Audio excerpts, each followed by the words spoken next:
What if I told you millions of Americans are doing exactly what they've been told to do? Pay their bills, work full time, and try to stay afloat. But yet their credit scores are barely increasing. Now, is the system broken or is it doing exactly what it's designed to do?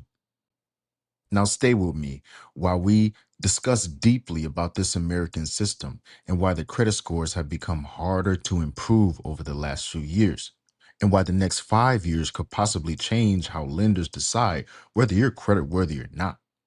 Now, let's get into it. The standard credit advice is still the same, and it still holds true. Pay your bills on time, keep your balances low, and avoid unnecessary debt, and your scores will naturally increase. But that's not the problem. The problem is the economy has changed. In April 2025, FICO reported that the average U.S. credit score fell to 715, only down from 717. Now, while those points don't sound like much, it represented why millions of Americans are losing the stable ground of performance on their credit scores. One major reason was the era during 2020 when student loans delinquencies and that affected all Americans. Americans were allowed to not pay their debts off and forego payments for a later date. But now that has affected more than 8 million borrowers. But here's the interesting part. Credit card balances have climbed over the past years, and more households are just carrying debt month after month instead of paying that debt off in full. And that debt is called credit utilization, which carries roughly 30% of your FICO score. Think about it. You can make every payment on time, never miss a due date, and still lose points simply because you're relying on your credit cards to survive. But that's the first lesson. The credit system doesn't measure whether you're responsible, it measures how risky you appear to lenders. Those aren't always the same thing. While the average person is sitting up scrolling on TikTok, here's what's going on under the veil. Inflation is rising. But here's something people don't realize. Inflation doesn't directly lower your credit score, but it absolutely affects everything that you purchase and everything that's going on in the economy. Over the past few years, Americans have watched grocery bills, insurance premiums, rent, utilities, and transportation costs rise dramatically. Now, in some communities, insurance costs are not even a thing. But when essential costs and those things rise, something has to give. For millions of families, that something becomes savings, then the next, emergency funds, then the next, credit scores. According to Federal Reserve surveys, some of the latest on household economics and decision making, price increases remain the number one financial concern for Americans. But we all know that. People experiencing financial hardship saw their average credit score balances and credit card balances increase by 30 to 35% over the past 2 years, while households living comfortably almost saw no increase at all. Now, that's creating what economics call a K shaped economy. One group becoming wealthy and the other group staying in place or becoming more poor. Now, a K shaped economy is when prices fall drastically and then they increase and then they fall again. Another group keeps becoming the borrower and another group keeps becoming the lender. Now, here's the reality, and some people consider it scary. The credit score doesn't care why you have debt. Whether you charge groceries because egg prices increases or milk prices are constantly increasing or the bread is more at your local grocery store, that doesn't matter. Whether you charge a vacation, that doesn't matter. The only thing that matters is higher utilization, high risk, and a lower score. That scoring model only sees those things. But if we're going to talk about the economy and we're going to talk about credit and utilization, we have to talk about jobs. That only makes sense. You may hear headlines saying that wages are rising, and that's true, but only in certain fields. But they're not all rising equally. Workers in healthcare, engineering, AI, cybersecurity, skilled construction trades, and certain manufacturing industries have some of the strongest wage growth over the past few years due to labor shortages and growing demand.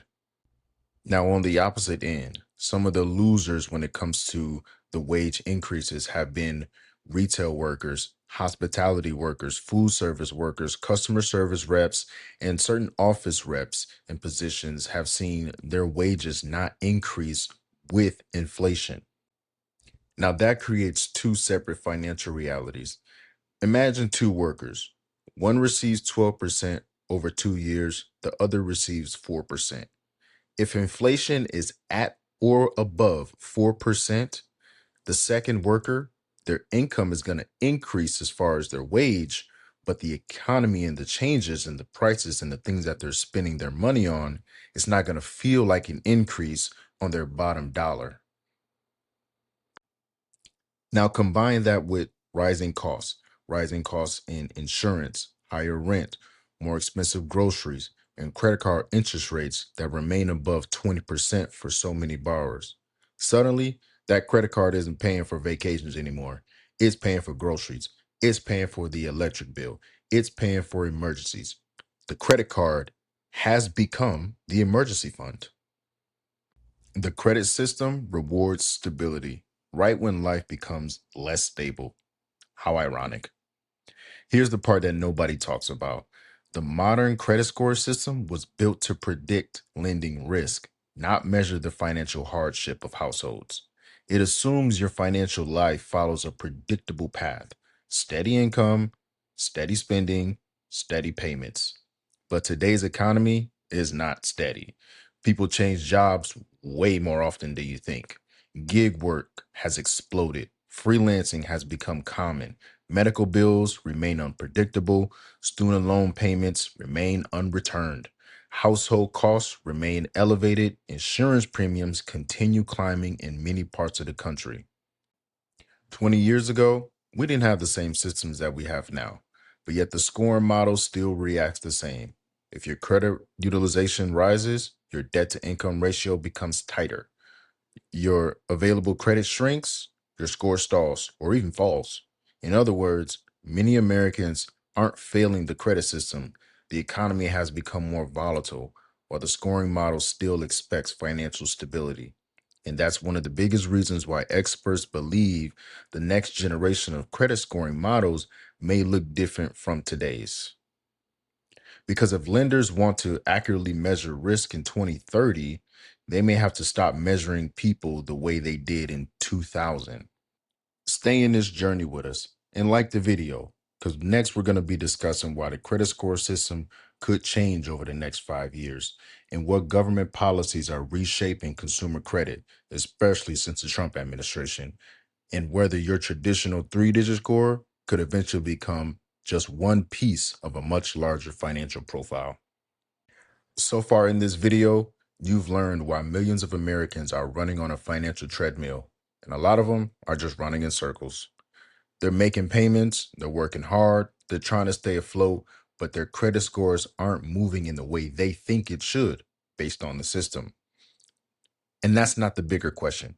The bigger question is the financial credit system actually changing? The short answer, yes. Long answer, not overnight, and especially not with one massive law. But through a series of policy changes, technology advances, shifting lending practices, that could possibly reshape how your financial life is measured over the next 5 years. And we're going to break that down. As an executive watching this video, I need you to wake up.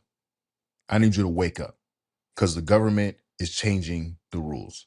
One of the biggest misconceptions is that the credit score system has stayed the same for decades. It has not. Since the Trump administration and continuing through the Biden administration and into today, several major policies have reshaped consumer credit. The first was the Credit Score Competition Act, signed into law in 2018. Its goal was to modernize how federal banks evaluated borrowers.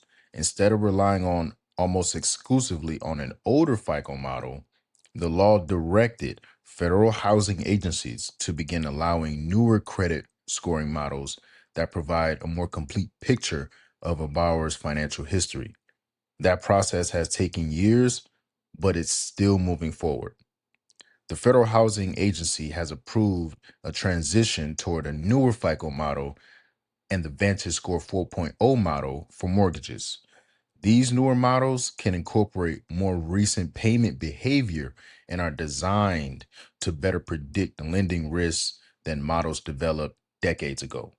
In other words, your credit score in the future may not be calculated the same way it is today. And that's a pretty big deal.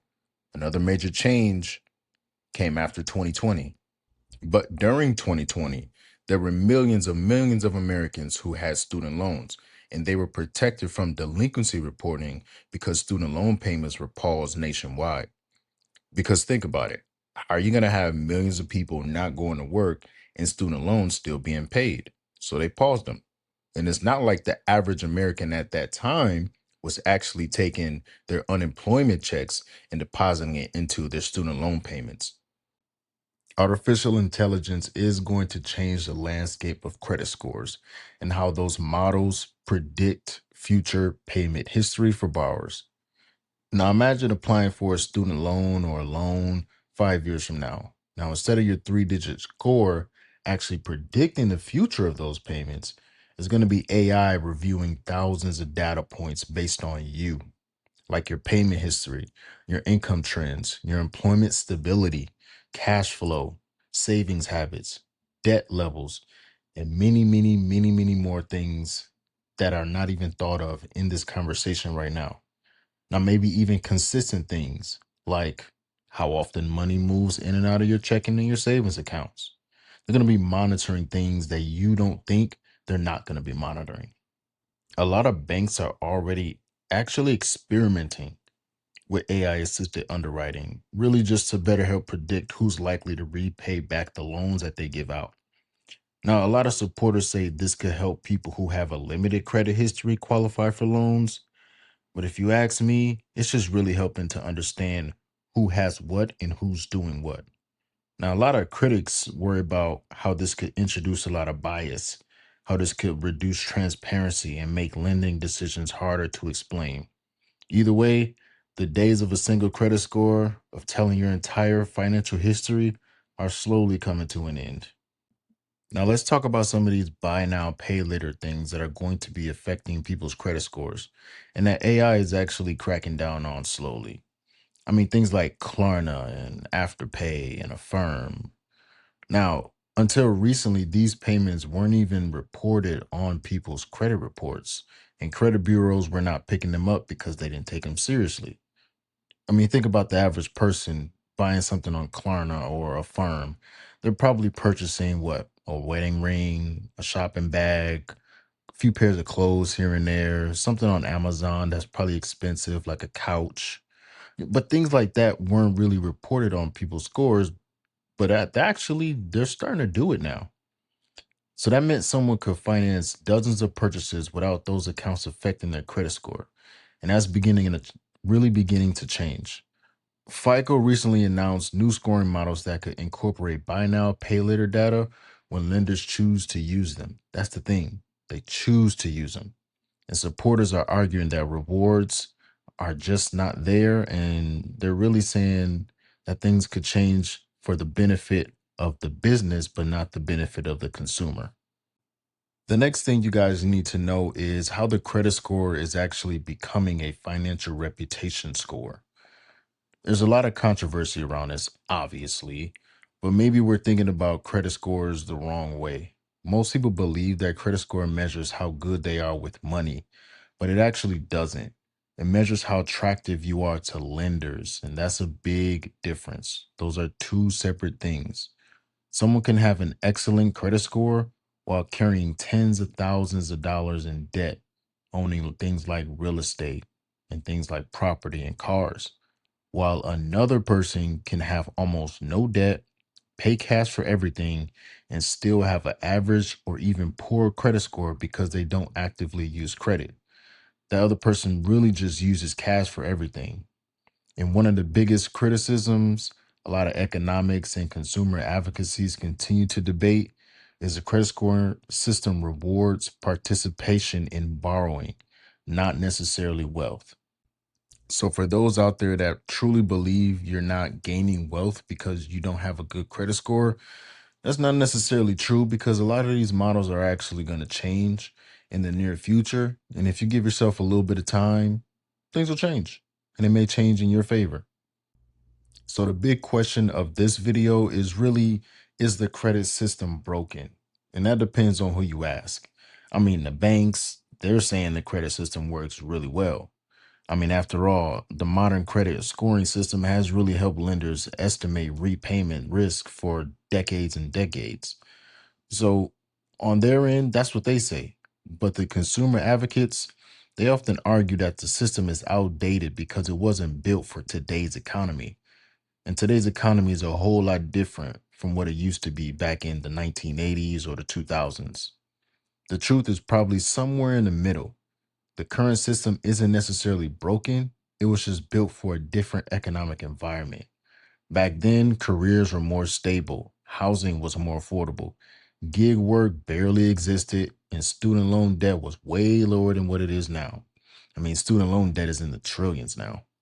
Digital payments weren't rare, digital payments weren't really a thing, and today's economy looks completely different. Yet, much of the credit scoring system models evaluate how people use credit, and it doesn't really evaluate how people use money. That's why the next 5 years could have some of the biggest controversy when it comes to how credit score models actually introduce lending risk for other lenders. And it's actually going to be a chain reaction. Once one lender does it, another one's going to do it, and another one's going to do it. And it's going to be a chain reaction. And it's going to change the landscape of credit over the next 5 to 20 years, possibly. Now, AI is actually entering the chat. AI is entering finance. Alternative data is becoming more common. New scoring models are replacing older ones, slowly, but they are. And medical debt rules continue to evolve. And medical debt is huge. You'd be surprised how often medical debt is actually implemented inside of credit score models. And mortgage lending standards are becoming more modernized. And lenders are increasingly looking to go beyond the single digit credit score.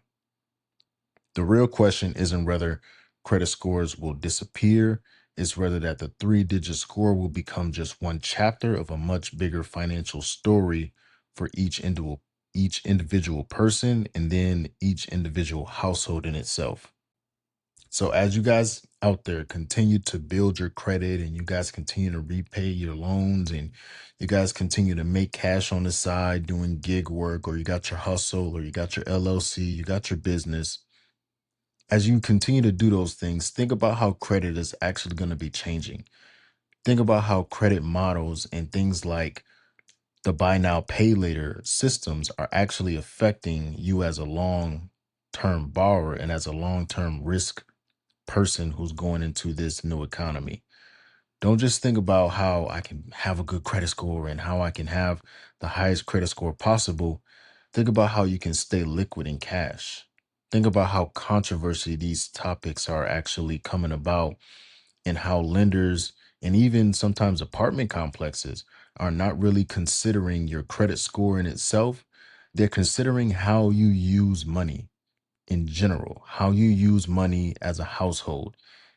And going forward, be cautious, be aware, and stay vigilant because now that things are changing, you have an opportunity to always grow.